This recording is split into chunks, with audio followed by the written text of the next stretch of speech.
Eu prefiro não citar a Leila e nem o Lamag. Eu acho que eu tenho muito para contribuir, mas não é pouco não. Muito para contribuir.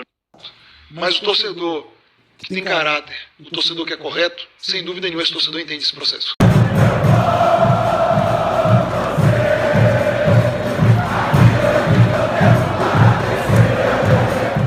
Fala galera vascaína, aqui Humberto Silva do canal Crônica Vascaína. Rapaziada, curte, comente, compartilhe, dá essa moral, se inscreve, tamo junto. Rapaziada, então é o seguinte, ó, rolou uma notícia aqui que o Monterrey do México sondou Felipe Coutinho, mas o jogador deseja seguir no Vasco. Claro, né, pessoal? Claro que vai querer ficar no Vasco. Por quê? Bom salário, né? Ambiente tranquilo, porque o torcedor não cobra mais, tá? O torcedor não cobra, é diferente. No Corinthians, no Palmeiras, o torcedor fica ali em cima, né? O torcedor do Vasco não está cobrando mais. O jogador pode perder um clássico e no mesmo dia ir para uma rave, ir para uma boate, ir para um pagode. O jogador não corre no clássico. Eu não estou direcionando a minha fala para o Coutinho não, tá? Estou direcionando mais pro Paê. Tem aquele lance lá da época do Rossi, né?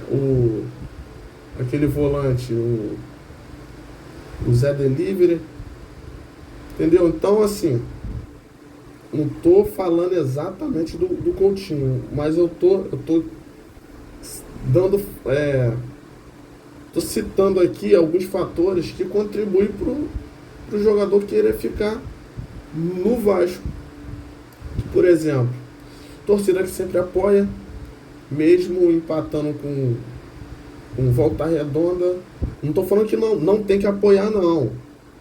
Eu estou falando que a torcida é enganjada. A torcida não abandona o time.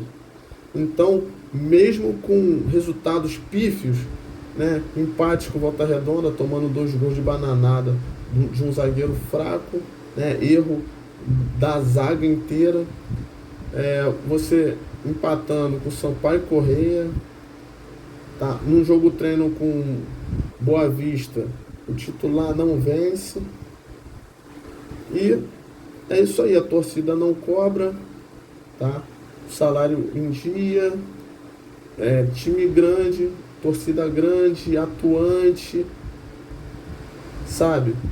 É isso, o jogador não quer sair, pô. Logicamente que o jogador não vai querer sair. Com todos esses fatores aí, é bem cômodo. Novamente, reforçando aí, não estou falando do Coutinho, mas, né, o jogador perde um jogo importantíssimo e no mesmo dia vai curtir um pagode, um samba, tranquilamente. Não tem perturbação nenhuma, nenhum jogador cobra, aliás, nenhum torcedor, né? Não estou falando que é certo, mas nenhum torcedor aborda. O jogador não corre, né? Não tem capacidade física, não está bem treinado, ou não se esforça, né? Ou, sei lá, ao seu bel prazer, ele não corre, ele acha que não tem que correr, mas tem saúde, tem capacidade, tem disposição para ter 2, 3 mulheres para ir para pagode, para dançar, enfim. Todo jogador tem que ter sua vida social. Mas também é muito cômodo você receber um alto salário para trabalhar e você trabalhar de qualquer jeito, pô. Porque eu posso pegar aqui vários lances que a jogada está acontecendo, por exemplo, aqui no canto direito, e o jogador está passando lá no meio do campo, andando, pô. E não tem comprometimento tático. Por exemplo, igual o PH, igual o Verratti, certo? Não tem comprometimento tático. E aí, cadê? Alguém vai falar, olha só, quero receber metade do salário porque eu não estou produzindo. Quem é que vai fazer isso? Qual o jogador que vai ser justo a esse ponto? Na hora de negociar o contrato, Ele joga lá em cima, pô. Joga lá em cima. Mas cadê a questão lógica? E isso é uma utopia, né? Não existe esse mundo aí, né? De falar, não, olha só, eu não tô bem, tá? Eu não tô rendendo frutos, então faz um contratozinho aí. Isso daí foi com Juninho Pernambucano. Nunca mais ouvi isso. Juninho Pernambucano chegou e, ó, não, olha só, vamos fazer aqui produtividade e tal, para não lesar o clube também e tal. Mas quem vai fazer isso? É por isso, pessoal, que a gente tem que ver o lado do Vasco. Não tem que ficar rendendo para jogador, não. Joga bem, a gente aplaude, a gente motiva. Jogou mal, a gente tem que cobrar, pô. Tem que cobrar, não tem que ficar... Pô, o cara joga mal o jogo inteiro, depois ele dá uma volta no campo, batendo palma, pronto, acabou. Maior batedor de... Ó, eu queria essa profissão aí. Eu queria essa profissão. Ganhar 1,5 milhão pra bater palma. Porque tem torcedor que defende ainda, pô. Que fala que o cara é craque, mesmo sabendo que ele não tem título algum. Fala que o cara é craque, estando no Vasco mais de um ano e não carregou o Vasco nas costas para lugar nenhum, nem para conseguir uma vaguinha na Libertadores, que ano passado estava fácil. Estava fácil ano passado. Libertadores estava pedindo, ó, vem, chamando qualquer um para poder participar, cara. Pô, não é possível. Tava fácil ano passado. Alguém chamou a responsabilidade? Copa do Brasil foi os trancos e barrancos, pô. Os trancos e barrancos, a gente passando com um gol de Piton no sofrimento, ali, Água Santa ali. Ah, mas o Coutinho, tal jogo, ele foi imprescindível, senão a gente não se classificava. Pô, tu ganhar 1,5 milhão pra decidir um jogo em meio a 30 jogos? Ah, então você decidiu um jogo, aí pode ficar 30 jogos sem fazer nada. Ah, foi líder em assistência. Pô, tá de brincadeira. 5 assistências. O time é tão fraco que um cara com 5 assistências, um cara com milhões de jogos, aí entra só um tempo e dá uma meia dúzia de assistência e já é o líder em assistência. O time é tão fraco que basta isso. Pô, tá de brincadeira. O Vascaíno tá cada vez menos exigente. Tá se acostumando com a mediocridade. Infelizmente. A gestão está errando a todo momento. E a gente fica nessa aí. Tem alguns inscritos que comentam aí, ó, estamos sentados, deitados, rolando na graxa. Tá, infelizmente. Tem inscrito comentando aí, olha, gestão incompetente, que somado os fatores aí, juntamente com essa venda de campo, vende um jogo ou outro, isso daí é praticamente assinando aí a carta para brigar, para não cair. Então, fica difícil, entendeu? No vídeo passado eu postei sobre um lance de é difícil mensurar, né, a questão da colocação. Teve escrito falando, não, dá para mensurar sim a briga contra a Série B. Se for nessa sequência de erros aí, é briga. Então, muita gente levantando esse ponto. O Vascaíno do Cerrado levantou um ponto aí que a Net Vasco, nessa madrugada, também levantou, que foi a contradição do Pedrinho. Por quê? Olha só, o Vasco pega o Santos, tá, em São Januário, domingo, dia 30 às 18h30, né, primeiro jogo do Campeonato Brasileiro, ou seja, daqui a uma semana o Vasco entra em campo. Depois pega o Melgar fora, na altitude da cidade de Arequipa, mais de 2.000 metros acima do nível do mar, né? Já não corre aqui, imagina na altitude. Na quarta-feira, 2 de abril, às 19 horas, depois pega o Corinthians fora, tá? Sábado 5 de maio, horário a definir. Depois, Porto Cabejo, 9 de abril, às 21h30. Aí é o seguinte, o Vasco, com a venda contra o Palmeiras, para jogar em outra cidade aí e tal, o Vasco vai pegar a sequência de 5 jogos que eu fiquei devendo no vídeo anterior, vou trazer agora. O Vasco pega o Cruzeiro fora no dia 26 de abril, aí se vender contra o Palmeiras, pega o Palmeiras fora, tá? Dia 3 de maio, o Porto Cabejo fora, dia 7 de maio, o Vitória fora, dia 10 de maio, e o Lanús fora, dia 13 de maio. O que acontece? O Vasco vai ter aí uma jornada dura, aí, complicada, né? Vários jogos em 30 dias, tá? Então, além disso, vai ter essa sequência de jogos fora e várias viagens. Vai ser complicado, hein? Vai ser complicado, porque a gente já está sofrendo.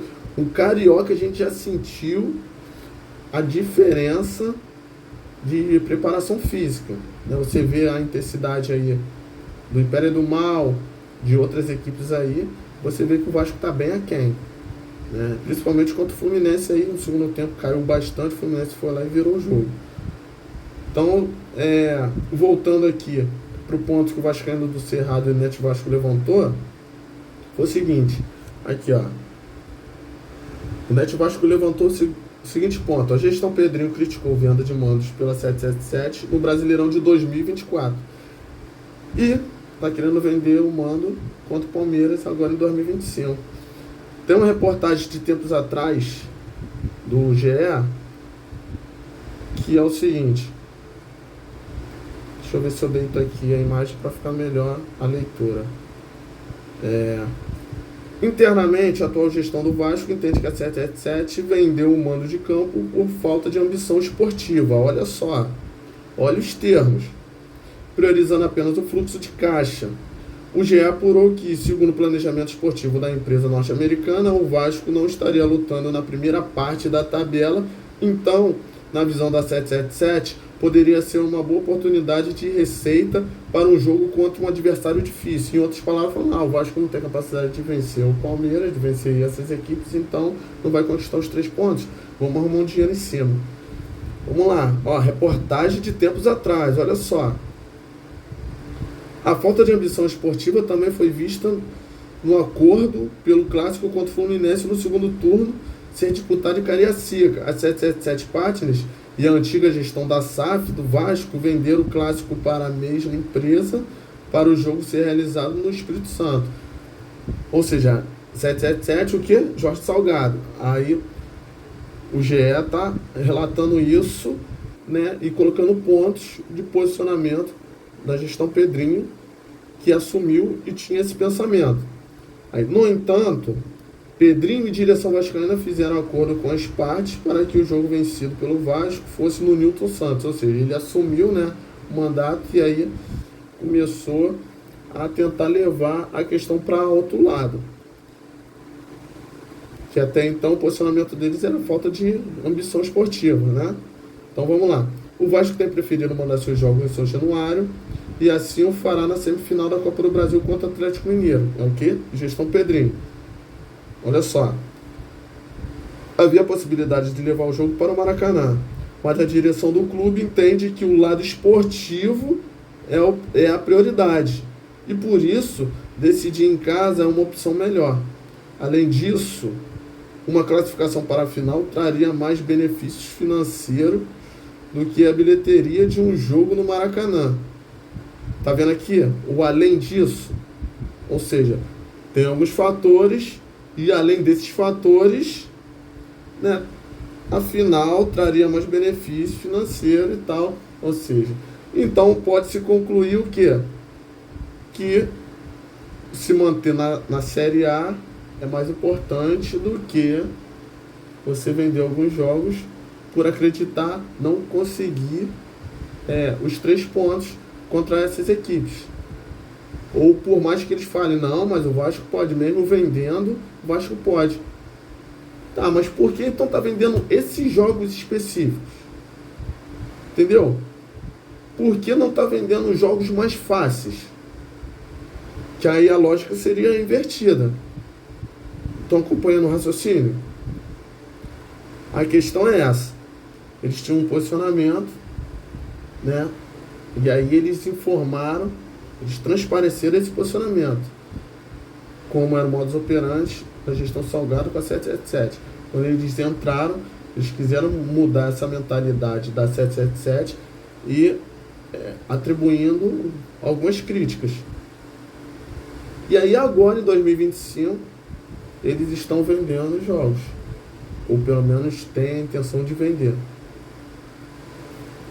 O que acontece? Esses pontos foram levantados pela Net Vasco e pelo Vascaíno Cerrado, como eu falei. Muitos falam que o Pedrinho, quando era comentarista, ele dizia algumas coisas e agora, como presidente, ele faz totalmente o contrário.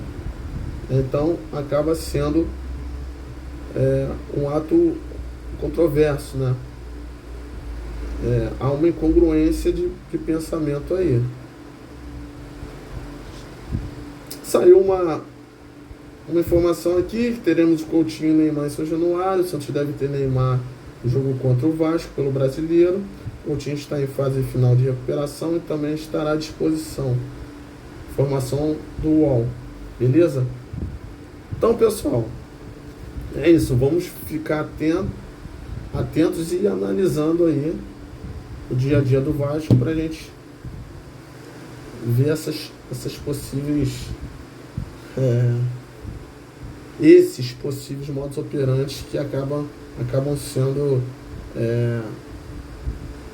incongruentes aí, né? Então é isso. Tamo junto, muita fé, forte abraço e saudações vascaínas. Essa rima aqui só tem 10 segundos. Deixa o like e se inscreve e manda pra todo mundo.